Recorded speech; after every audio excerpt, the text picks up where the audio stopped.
Olá, meu amigo, minha amiga, você, meu irmão, minha irmã. Boa nova em nossa vida. Boa nova em nossa vida para o 16º domingo do tempo comum, ano A, ano em que estamos vivenciando liturgicamente. E nestes 3 domingos nós estamos refletindo o sermão das parábolas. Então, no 15º domingo, o domingo anterior, nós refletimos sobre a parábola do semeador. E para o próximo domingo, 16º domingo, nós iremos refletir a parábola do joio e do trigo. E no seguinte, ainda teremos a sequência das parábolas, a parábola do tesouro e a pérola e a parábola da rede. Portanto, é uma sequência que o Evangelho de Mateus nos traz das parábolas. E para o dia de hoje, então, vamos ouvir com bastante atenção nesta parábola tão interessante, a parábola central neste contexto oferecido por Mateus. Trata-se do capítulo 13, versículos de 24 a 43, ou, de modo resumido, o capítulo 13, o versículo 24 a 30. Jesus apresentou-lhes outra parábola. O reino dos céus é como alguém que semeou boa semente no seu campo. Enquanto todos dormiam, veio seu inimigo, semeou joio no meio do trigo e foi embora. Quando o trigo cresceu e as espigas começaram a se formar, apareceu também o joio. Os servos foram procurar o dono e lhe disse: Senhor, não semeastes boa semente no teu campo? De onde veio então o joio? O dono respondeu: Foi algum inimigo que fez isso. Os servos perguntaram ao dono: Queres que vamos retirar o joio? Não, disse ele. Pode acontecer que ao retirar o joio, arranqueis também o trigo. Deixai crescer um e outro até a colheita. No momento da colheita, direi aos que cortam o trigo: retirai primeiro o joio e arrancai-o em feixes para ser queimado. O trigo, porém, guardai-o no meu celeiro. E Jesus apresentou-lhe outra parábola. O reino dos céus é como um grão de mostarda, que alguém pegou e semeou no seu campo. Embora seja a menor de todas as sementes, quando cresce, fica maior que todas as outras hortaliças, e torna-se um arbusto, a tal ponto que os pássaros do céu vêm fazer ninhos em seus ramos. E contou-lhes mais uma outra parábola. O reino dos céus é como o fermento que uma mulher pegou, escondeu em 3 porções de farinha, até que tudo ficasse fermentado. Jesus falava tudo isso em parábolas às multidões. Nada lhe falava sem usar de parábolas, para se cumprir o que foi dito pelo profeta: abrirei a boca para falar em parábolas, vou proclamar coisas escondidas desde a criação do mundo. Então Jesus deixou as multidões e foi para casa.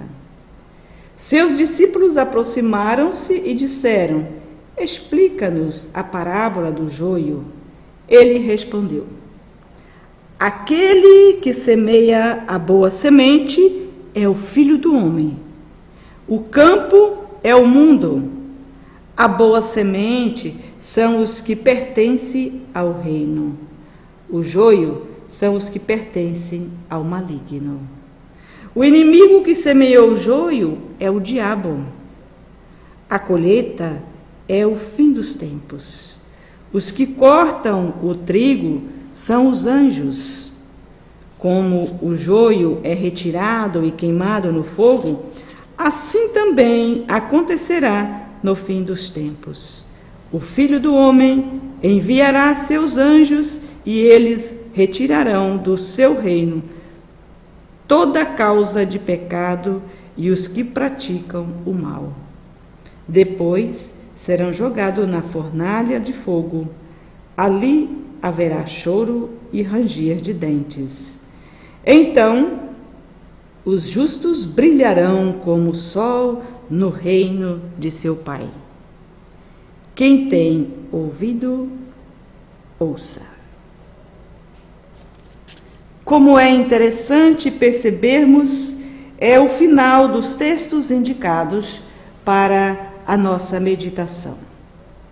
O texto de hoje terminou no versículo 43, dizendo: quem tem ouvidos, ouça. No domingo anterior, o texto terminou no versículo 9 com esta mesma frase: quem tem ouvidos, ouça. Estamos no capítulo 13 de Mateus. O versículo 9, quem tem ouvidos, ouça. E o versículo 43, quem tem ouvidos, ouça. Que possamos então, como filhos de Deus, seguidores de Jesus, seguir e ouvir a palavra. A palavra de Deus nos orienta no sentido de contextualizarmos a situação, a convivência no dia a dia. Na nossa vida, sempre estamos na convivência do bem e do mal.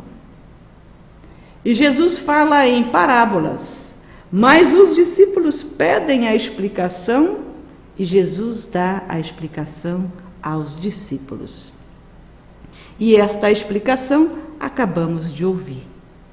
E nesse sentido, basta nos então sentirmos um pouco a realidade que estamos vivenciando, a realidade que cada um, na sua vida pessoal, familiar, profissional, vive. Sempre há lugar para o trigo e sempre há lugar para o joio.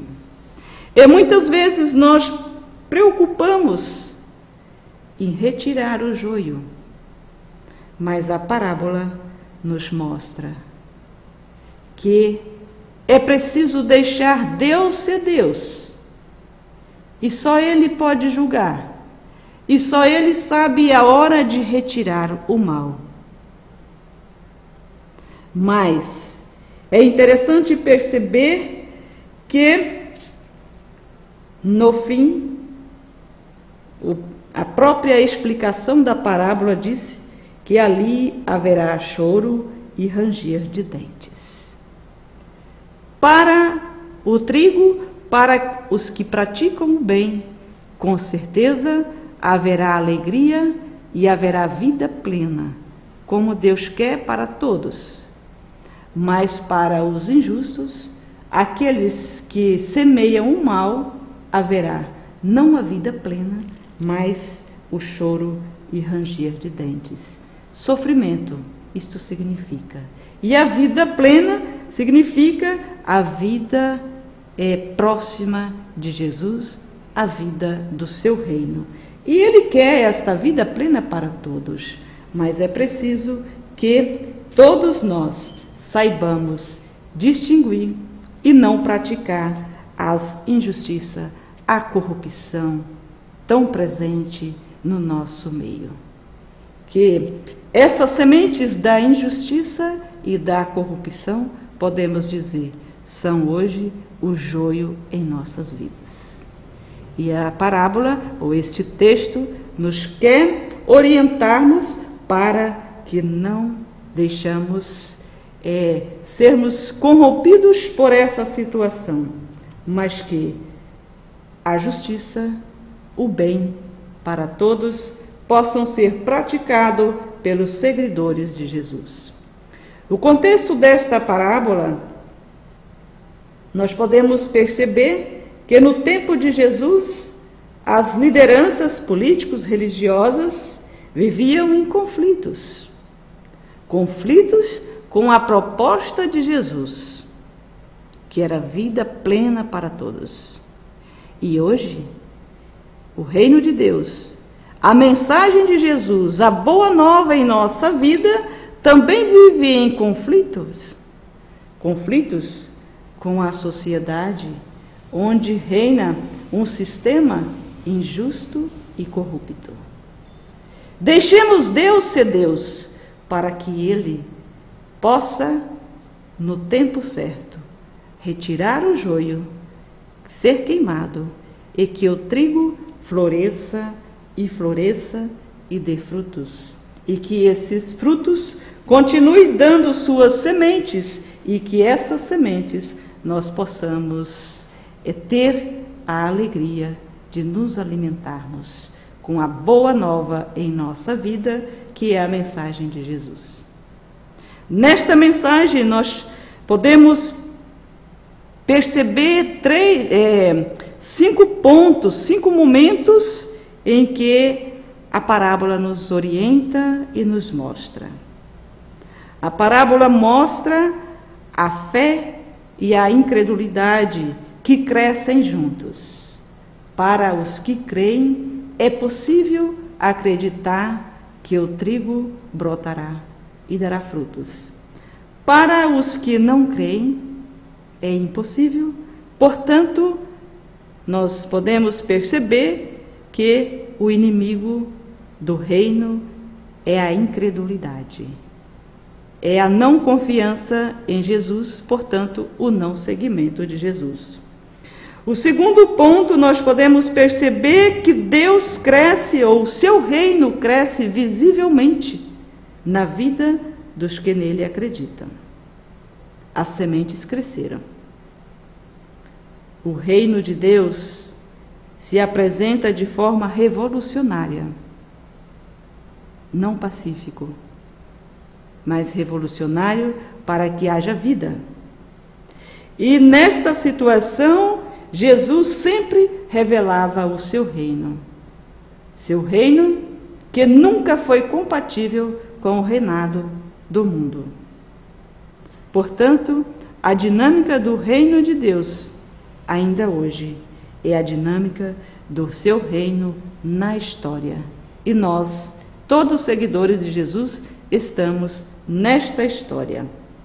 Portanto, possamos sentir este evangelho, o reino de Deus, esse reino que germina, esse reino que cresce, esse reino que acontece entre as relações humanas e sociais. As parábolas, então, são sempre uma oportunidade para percebermos bem melhor a vida em Deus no nosso dia a dia. Quem tem ouvidos para ouvir, ouça.